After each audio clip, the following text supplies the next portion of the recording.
기관들에서는 달러 대 원화 환율이 상당폭 하락, 원화가 가치를 크게 회복할 거다라는 이런 전망을 내놓고 있는데요.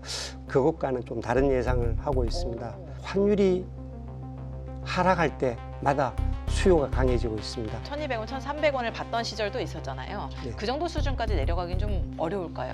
과거의 환율은 잊어먹어라. 전반적으로 현재의 환율이 이만큼 높은 부분은 비정상이 아니고 이만큼 높을 만한 충분한 이유가 있다. 달러와 약세가 굉장히 추가 약세는 굉장히 제한적일 거다. 혹시라도 일부 투자자들이 이와 같은 엔캐리 트레이드 청산과 관련해서 상당폭 어떤 위험에 대응을 하겠다라는 생각을 가지고 있다고 한다 그러면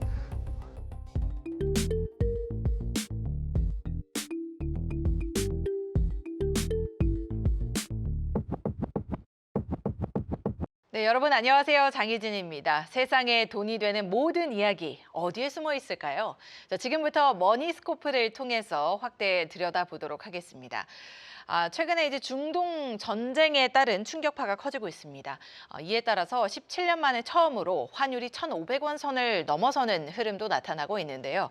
자, 앞으로 환율 흐름에 대해서 더 자세한 진단이 필요할 것으로 보이죠. 오늘 함께 하실 분과 환율 전망에 대해서 이야기 나눠보겠습니다. 화면으로 먼저 함께 만나보시죠.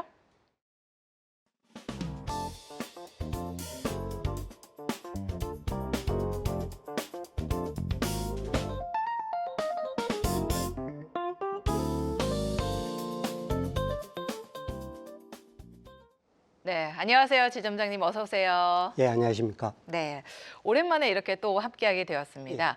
무엇보다 이번 주는 사실 시장이 그 지난 주말 사이에 있었던 중동 전쟁의 여파로 좀 영향을 크게 받는 모습입니다. 원유를 비롯해서 원자재는 물론이고요. 시장 전반적으로 흔들리는 모습들이 나타나고 있는데요. 특히나 그러니까 간밤 기준으로 원달러 환율이 1,500원 선을 돌파하기도 했습니다. 1,500원 선은 사실은 우리가 갈 수도 있어라고 이야기했던 그런 수준인데 실제로 1,500원 선을 찍었다는 거는 이 환율 시장에도 좀 큰 의미를 갖고 있다고 생각해요. 앞으로 우리가 어떻게 좀 대응을 이어나가 봐야 될까요? 예, 밤 사이에 달러 대 원화 환율이 한때 1,506원 50전까지 거래된 것으로 보고가 되어 있습니다. 워낙 밤 사이에 거래 자체는 시장이 엷은 상태여서 사실은 1,500원 돌파했다라는 데에 대해서 큰 의미를 두고 싶지는 않고요. 오늘 제가 지금 방송 출연하기 전에 환율이 한 1,475원 선 정도에서 등락을 하는 걸 보고 왔습니다. 아직까지 1,500원이 돌파됐다라고 이야기하기는 좀 어려운 상황인 것 같습니다. 전반적으로 향후에 달러 대 원화 환율의 움직임과 관련해서는 지금 당장은 시장이 위험 회피 국면에 대응을 하면서 상대적으로 위험 통화인 원화에 대한 매도세가 강하게 일어나고 있는 그런 모습입니다. 향후에 이와 같은 환율 상승 압력이 지속될지 여부는 결국은 전쟁의 향방에 달려 있다라고 이야기를 할 수가 있겠습니다. 1차적으로 이제 전쟁과 같은 이와 같은 외부적인 요인에 의한 환율 변동은 첫 번째 초기에는 투자 심리의 변동을 통해서 환율을 움직이게 만듭니다. 즉 이와 같은 전쟁은 상대적으로 안전 통화인 달러나 스위스 프랑 같은 이런 통화들은 상대적으로 강세를 나타내는 게 일반적이고요. 원화와 같은 이머징 통화들은 상대적인 약세를 보이는 게 일반적입니다. 특히 이제 이번 중동 사태와 관련해서 가장 우려되는 부분은 고유가의 장기화라는 부분이 가장 우려되는 부분 중에 하나고, 다른 한 부분은 전반적으로 국제 교역이 크게 위축될 수 있다는 그런 우려들이 있으면서 상대적으로 이런 부분에 대한 노출도가 심한 원화 약세 압력으로 작용을 할 수가 있습니다. 하지만 이와 같은 원화 약세 압력이 상당 기간 동안 지속될 거다 또는 고점이 더 높아질 거다라는 예상과 관련해서는 결국은 이와 같은 그 움직임들은 전쟁의 어떤 확전 여부, 장기화 여부에 달려 있다라고 이야기를 할 수가 있겠습니다. 전반적으로 이제 사실은 거래자의 입장에서 시장을 쳐다볼 때는 이와 같은 예측 불가능한 외부적인 요인에 대해서는 예상을 하는 것보다는 상황의 진전에 따른 어떤 대응으로 접근을 하는 것이 맞을 것으로 보여집니다.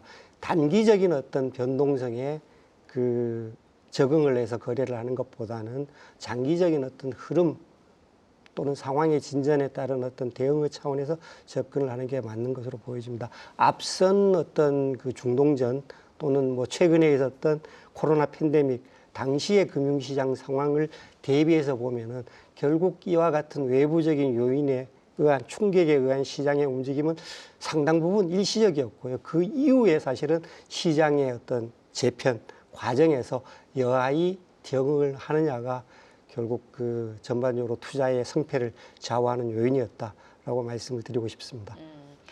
계속해서 중동 전쟁 관련 이슈들이 들려오고 있는 상황인데요. 호르무즈 해협 봉쇄에 대한 우려가 불거지면서 이 원자재라든지 원유 가격이 더욱더 급등을 하는 모습을 보이고 있습니다. 이 사태가 발생하기 이전에 그러면 앞선 주말까지는 글로벌 외환 시장의 분위기가 어땠나요? 뭐 전반적으로 사실 금년도의 달러화 동향은 저 개인적인 예상과는 달리 비교적 하향 안정화되는 소폭 약보합 국면에 머무는 그런 모습이었습니다. 달러화 지수 기준으로 해서 한 97 정도 선을 중심으로 해서 등락하는 그런 모습이었는데요. 현재 지금 외환시장에 사실은 가장 강력한 동력은 연준의 통화 정책과 관련된 시장의 예상이 주로 지배하는 그런 모습이었고요. 결국 이제 금년도 들어서 연준이 추가적으로 정책 기준 금리를 인하할 것이라는 예상이 달러화 약세의 가장 큰 배경으로 작용을 하고 있습니다. 사실 이제 지난해 2, 4분기 이후에 달러가 상당폭 약세를 나타냈는데 달러화 약세의 가장 그 큰 배경 중에 하나로는 상대적으로 그 유로화의 강세가 달러화 지수 기준으로 해서 달러화 약세를 이끈 점이 크다라고 이야기할 수가 있겠습니다. 지난해 이후에 이제 그 소위 유로존들이 재정 지출 확대를 통해서 경기 부양에 나서는 모습을 보이고 있고요. 이와 같은 점이 반영이 되면서 유로존의 경제 지표들이 상당폭 회복세를 나타냈습니다. 이를 반영해서 유럽 중앙은행이 정책 기준금리 인하 기조를 멈추고 상대적으로 좀 긴축적인 모습을 나타내는 부분들이 유로화 강세 동력으로 작용을 했습니다. 다른 한 통화로는 엔화의 등락을 들 수가 있겠는데 최근에 엔화는 뭐 상당폭 변동성을 나타내고 있습니다. 뭐 전반적으로 일본의 어떤 그 부채 문제 또는 일본의 대외 투자, 자금 유출 이런 부분들이 그 부각이 되면서 계속 엔화는 약세 압력을 받고 있습니다. 전반적인 어떤 달러화 약세 지형도에도 불구하고 달러 대 엔화 환율은 상대적으로 높은 수준의 등락을 보였고요. 사실 그 최근 들어서 가장 주목받는 통화 중에 하나는 호주 달러였습니다. 호주 달러가 지난달에 정책 기준 금리를 전격적으로 인상을 하면서 호주 달러가 다른 통화대에 비해서 상당폭 강세를 나타내고 있습니다. 전반적으로 연준은 금리 인하 흐름을 보이는 반면에 다른 선진국과는 달리 호주 중앙은행이 정책 기준 금리를 인상하면서 호주 달러가 최근에 큰 폭으로 강세를 나타내고 있고요. 여타 통화대에 비해서 뭐 유로화를 포함해서 여타 통화대에 비해서 최근에 상당폭 강세를 나타내고 있는 그런 움직임입니다. 사실은 이제 다른 뭐 유로화라든지 엔화 그리고 호주 달러 등등을 이야기해 주시면서 달러가 그동안 약세를 보여왔다라고 말씀을 해 주셨는데 원화가 그만큼 강세를 보이지 못했기 때문일까요? 저희가 실제로 체감했을 때 달러가 약세였나라는 생각이 들긴 하거든요. 예, 글로벌 시장에서는 달러가 전체적으로 금년도에 약보합 국면에 머물러 있었는데 달러 대 원화 환율은 지난해 연말에 급등한 이후에 급격한 변동성을 보인 이후에 최근의 움직임은 대체로 한 1,430원에서 1,470원 선 정도를 중심으로 해서 등락하는 그런 모습이었습니다. 환율 상단은 이제 지난해에 정부 외환 당국이 취한 소위 시장 안정화 조치로 인해서 추가 상승이 좀 막히는 모습이고요. 반면에 환율 하단 또한 해외 투자 자금의 유출 그리고 지난 2월 달에 있었던 대규모 외국인 주식 순매도 같은 부분들이 작용을 하면서 환율 하단도 막히는 모습입니다. 비교적 뭐 어느 정도 변동성을 나타내고 있긴 합니다만 대체로 1,400원대 중반을 중심으로 해서 등락세를 이어가는 모습입니다. 그렇기 때문에 이제 간밤에 1,500원 선까지 올랐다는 거는 사실 이제 환율 시장에서는 좀 주목할 만한 점이었던 것 같습니다. 2008년 글로벌 금융위기 당시 이후 뭐 17년 만에 처음 있는 일이라고 하니까요. 그래서 국내 외환 시장의 동향까지 이렇게 살펴봤는데요. 지난달에 무역 수지 흑자가 155억 달러였습니다. 그러니까 무역 수지가 흑자를 기록했다는 건 그만큼 달러가 많이 유입이 됐다라는 의미인데 올해 그러면 달러 원 환율이 하락하지 않겠느냐라는 기대가 적지 않습니다. 어떻게 보고 계신가요?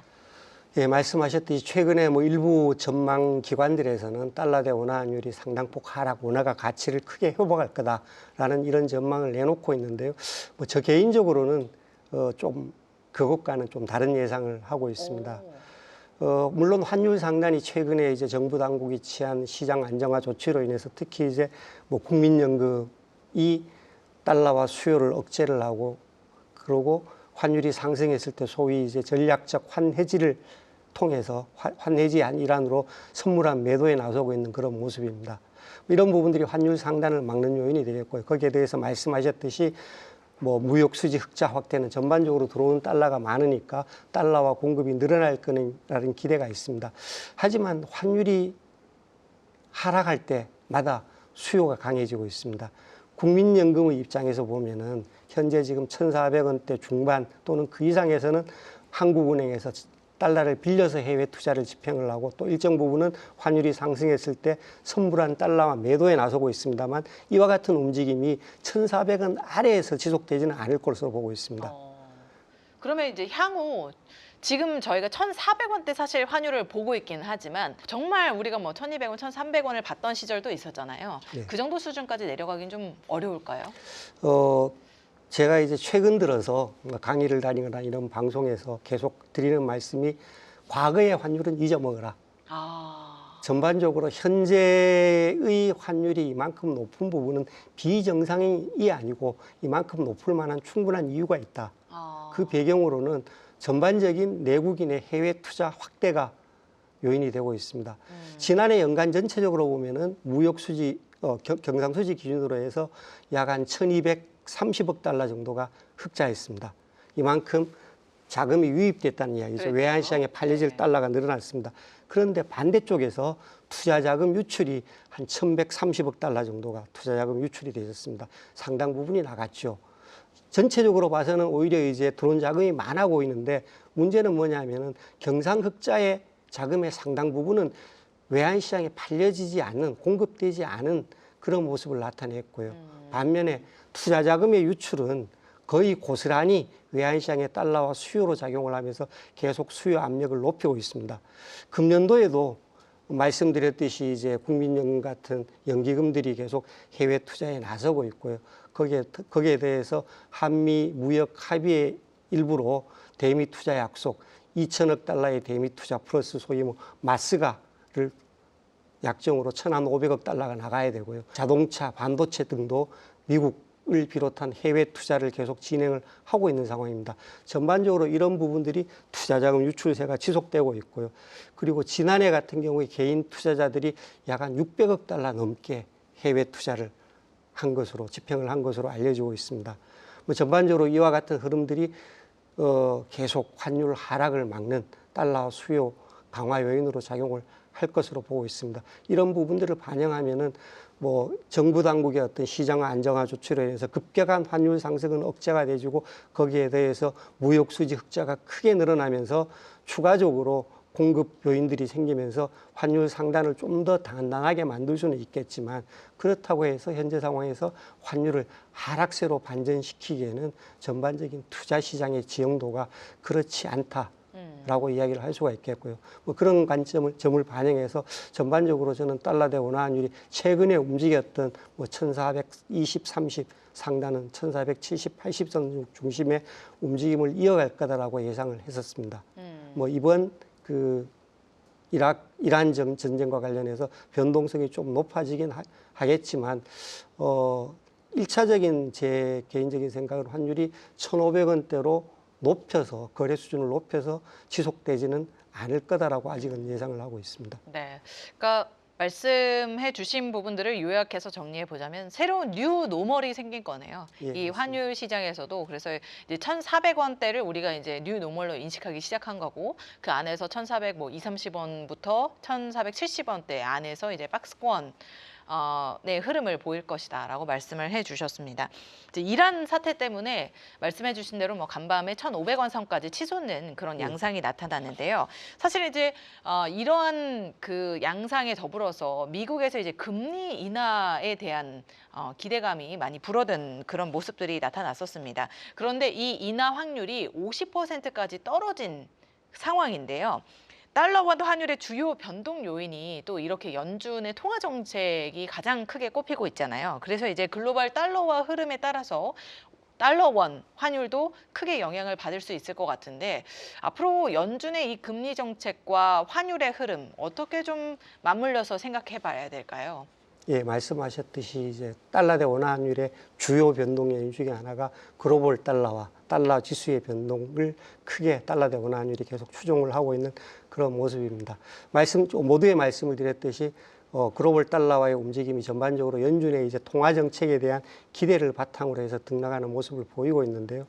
하반기 들어서는 약 한 두 차례 정도 50bp 내외 정도 인하하는 확률이 시장에 반영되어 있는 상황입니다. 지난 12월 달에 연준 인사들이 FOMC 미팅에서 발표한 그 금년도 연말 기준으로 해서 금리 인상 전망치 예상치가 현재보다가 한 차례 정도 25bp 정도 낮은 수준이 될 거라고 예상을 한 바가 있습니다. 연준 인사들의 예상보다가 현재 지금 시장의 기대가 금리 인하폭이 좀 더 큰 편이죠. 최근에 연준 인사들의 어떤 발언 내용 자체는 여전히 굉장히 그 추가적인 금리 인하에 대해서 대부분의 인사들이 조심스러운 입장을 취하고 있습니다. 즉 인플레이션이 여전히 목표치를 상당 부분 상회하고 있고, 그리고 고용 시장은 물론 이제 신규 고용이 많이 줄어들긴 했습니다만 그 실업률을 기준으로 했을 때는 역사적으로 봐서 여전히 좀 낮은 수준에 머물러 있고요. 뭐 의회 예상국이 미국의 완전 고용 수준을 한 4.4% 내외 정도로 이야기를 했는데 현재 지금 미국의 실업률이 한 4.3% 정도 수준입니다.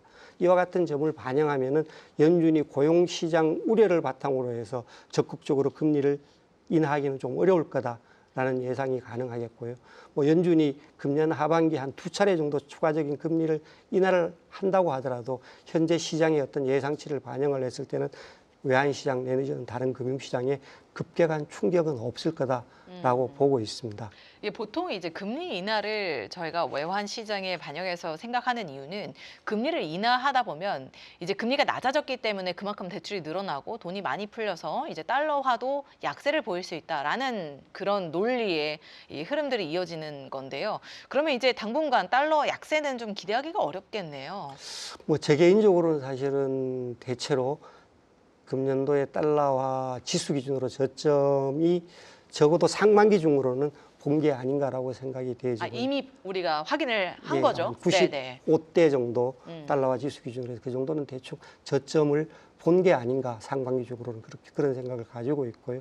뭐 최근에 이제 그 이란 사태로 인해서 달러화가 97대에서 움직이던 달러화 지수가 현재 지금 99대로 올라와 있는 그런 상황들입니다. 뭐 전반적으로 현재 이란 사태의 진전이 어떻게 될지 모르겠지만 최근에 어떤 투자 자금의 동향들, 여전히 상대적으로 높은 미국의 금리 수준, 그리고 채권 및 주식 투자 자금의 동향, 그리고 거기에 대해서 뭐 트럼프가 미국, 일본, 한국으로부터 받아낸 대미 투자 약속의 이행 등을 감안했을 때 전반적으로 달러와 수요 요인이 좀 강해지지 공급 요인이 강해질 것 같지는 않아 보입니다. 이런 부분들이 전반적으로 제 개인적으로 달러와 약세가 굉장히 추가 약세는 굉장히 제한적일 거다라고 전망하는 그런 배경이 되어 있습니다. 네, 좋습니다.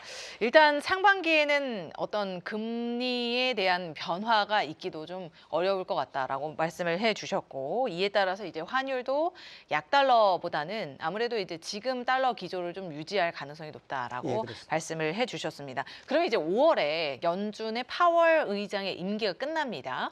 그래서 이제 트럼프 대통령이 본인이 차기 연준 의장으로 케빈 워시를 지명을 했어요. 사실 케빈 화 씨가 지명이 됐을 때 우리가 시장에서 워시 트레이드가 나타날 만큼 이 워시라는 인물에 대해서 되게 경계를 하는 그런 모습들을 보였습니다. 그런데 결론적으로는 트럼프 대통령이 지명을 했기 때문에 결국에는 트럼프의 어떤 친인사이지 않을까라는 생각을 또 사람들이 하고 있더라고요. 그래서 상당폭 그러면 금리를 인하하지 않겠느냐라는 가능성까지 제기가 되고 있는데 이 부분은 어떻게 생각하실까요? 예, 시장에서는 뭐 케빈 워시가 금리 인하를 주장할 것으로 생각을 하고 있습니다. 근데 이제 전반적으로 연준이라는 의사결정의 그 결정 체계 자체가 그 연준 인사들의 합의체입니다. 즉 FOMC 연준의 통화정책회의에서 투표권을 가진 7명의 이사 그리고 지역 연준 총재 중에서 5명이 순회 투표권을 갖습니다. 12명의 투표로 인해서 금리 결정을 통화정책을 결정을 합니다. 현재 연준의 대부분의 인사들은 비교적 정책기준금리 인하에 대해서 조심스러운 입장을 나타내고 있습니다. 일부 인사들 트럼프가 지명을 했던 마이런이라든가 또는 최근에 이제 과거의 정책 그 기조와는 좀 다르게 모습을 나타내고 있는 보우만, 왈러 같은 인사들은 비교적 적극적으로 정책기준금리 인하를 주장을 하고 있습니다만 나머지 대부분의 인사들은 현재 높은 인플레이션 그리고 아직은 견조한 그 고용 상황 등을 감안해서 추가적인 정책기준금리 인하에 대해서 아주 조심스러운 접근을 하고 있는 상황입니다. 결국 이제 케빈 와시의 어떤 정책 기조, 정책 입장이 이들 인사들을 어떻게 설득을 할지에 달려 있는데 결국 이들 인사들이 설득당할 가장 큰 배경으로는 지표에 달려 있다. 말씀드렸듯이 물가, 고용, 상황에 따라서 금리가 결정될 부분이지 케빈 와시의 어떤 정책 입장이 전적으로 통화 정책에 반영되지는 않을 거다라고 예상을 하고 있습니다. 네.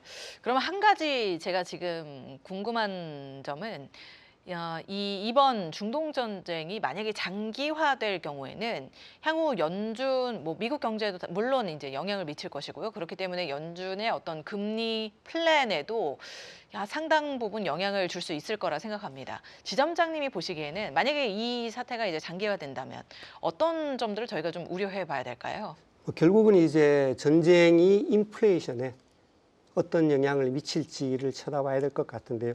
지금 당장 보이는 인플레이션의 영향은 유가 상승을 통해서 전반적인 인플레이션 상승 압력을 높일 가능성이 일정 부분 있습니다.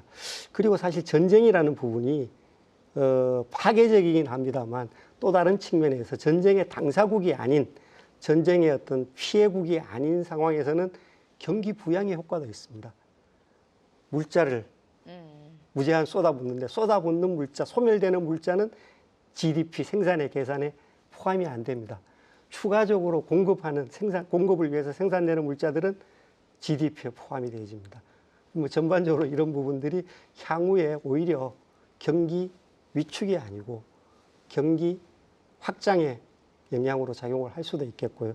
전반적으로 이런 부분들은 결론적으로 연준의 금리 인하 폭 내지는 금리 인하 속도 내지는 시점을 늦출 가능성이 있는 요인으로 보고 있습니다. 네. 실제로 시장에서는 지금 최근에 연준의 금년 연말 기준으로 해서 정책기준금리 인하에 대한 가능성을 지난주까지만 하더라도 약 한 52%에서 한 52 내지 52bp 정도 금년 연말 금리 인하를 프라이싱을 했었는데 최근에는 50bp 이하로 프라이싱이 줄어든 상황입니다.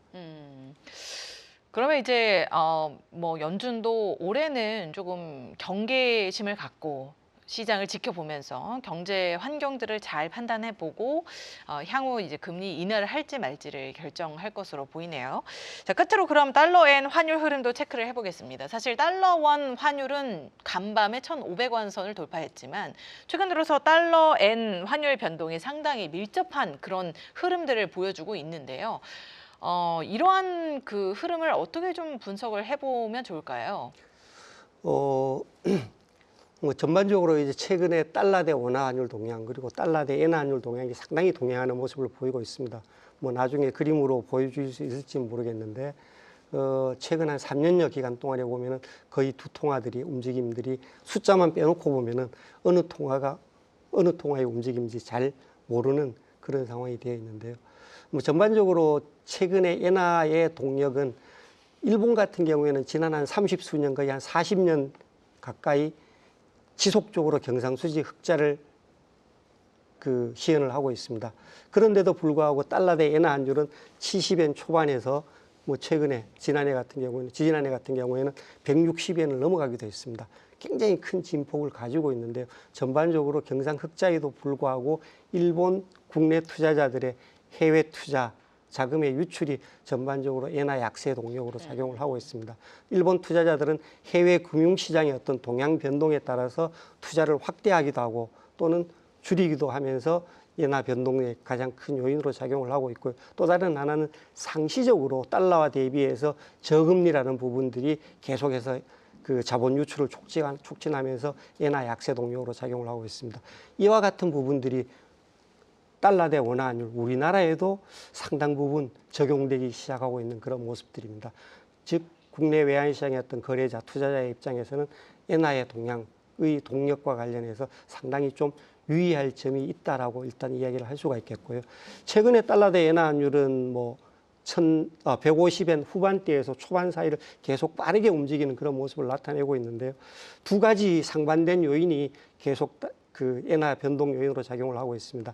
하나는 이제 현재 지금 다카이치 일본 총리가 추구를 하고 있는 그 재정 완화 정책, 즉 재정 지출 확대라는 부분들이 양면성을 가지고 있습니다. 하나는 재정 지출 확대가 국가 부채를 늘리면서 전반적으로 장기적으로 엔화 약세 동력으로 작용을 할 거다라는 그런 우려가 있고요. 또 다른 한편으로는 적극적인 재정 지출 확대가 경기를 부양시켜서 성장을 제고시키고 거기에 따라서 인플레이션 압력을 높일 수 있다. 여기에 대응해서 일본 중앙은행이 정책 기준금리 인상의 속도 내지는 강도를 강화할 수 있겠다라는 부분들은 반대로 엔화 강세 요인으로 작용을 하고 있습니다. 이 양 부분이 상충이 되는 상황인데 시장이 어느 부분을 쳐다보느냐에 따라서 하락하기도 하고 상승하기도 했습니다. 다만 이제 지난 주간에 그 달러 대 엔화 환율이 저점에서 상당폭 반등했던 부분은 다카이치 총리가 우에다 일본 은행 총재를 만났는데 그 자리에서 일본 은행의 금리 인상에 대해서 상당히 난색을 표명했다라고 언론이 보도를 하면서 엔화가 가파르게 약세를 보이는 그런 모습을 나타냈습니다. 조금 이제 엔화 움직임과 벗어난 이야기입니다만 일부에서는 그 지난해부터 시작해서 계속해서 이제 그 소위 엔캐리 트레이드 청산 이야기가 계속 나오고 있고요. 엔캐리 트레이드 청산이 금융시장에 엄청난 변동성을 낳아서 금융시장의 어떤 파괴자로 등장을 할 거다라는 이야기들이 있는데요. 일본의 금리 인상에도 불구하고 여전히 일본의 금리 격차는 상당 부분 존재하고 있는 상황이고요. 그리고 일본 투자자의 입장에서는 미국 자산 이외의 상당 부분 대체제를 찾기가 어려운 상황입니다. 뭐 그런 측면에서 보면 급격한 일본 투자자의 입장에서 대미 투자 또는 엔 차입 달러 투자, 외화 투자의 투자를 크게 가파르게 언와인딩 시키는, 되돌리기는 그렇게 쉽지 않지 않을까라고 생각이 되지고요. 이런 부분들은 좀 항상 이제 시장은 극단적인 이야기를 좋아합니다. 뭐 저같이 이제 플러스 요인, 마이너스 요인을 이야기를 하고 어떤 중심점을 찾아가는 그런 이야기는 별로 그렇게 인기가 없는 상황이고 어느 한 극단을 이야기하는 부분들이 계속 인기를 끌고 있는데요. 뭐 그런 차원에서 소위 이제 그 엔캐리 트레이드 청산발 금융위기 이야기들이 계속 시장에 관심을 모으고 있는 것 같습니다. 혹시라도 일부 투자자들이 이와 같은 엔캐리 트레이드 청산과 관련해서 상당폭 어떤 위험에 그 대응을 하겠다라는 생각을 가지고 있다고 한다 그러면 뭐 엔화를 사면 되죠. 특히 이제 뭐 다카이치 총리가 그 재정 확대를 통해서 경기 부양을 하겠다고 그러니까 일본 주식형 투자 같은 부분들은 이와 같은 엔캐리 트레이드 청산에 따른 어떤 위기 가능성에 대해서 높게 생각하시는 분이라 그러면은 그런 쪽으로 해지를 할 수도 있겠다라고 말씀을 드리고 싶습니다. 그러니까 어떻게 보면 저희가 투자를 할 수 있는 방법은 참 다양합니다만 방금 말씀해주신 내용들을 반영해서 만약에 이제 일본 내 뭐 환율이라든지 이제 예. 주식시장에 투자를 한다면 해지성 투자를 한번 시도해봐도 괜찮겠다라고 예, 말씀을 해주셨습니다. 자, 저희가 오늘은 중동 전쟁, 그 지정학적 리스크에 따른 주식시장 또는 환율 시장에 대한 어떤 변동성 그리고 향후 어떻게 흘러갈지에 대한 전망까지 살펴보는 시간을 가졌습니다. 자, 지금까지 류현정 지점장님과 함께했습니다. 오늘 말씀 고맙습니다. 예, 감사합니다.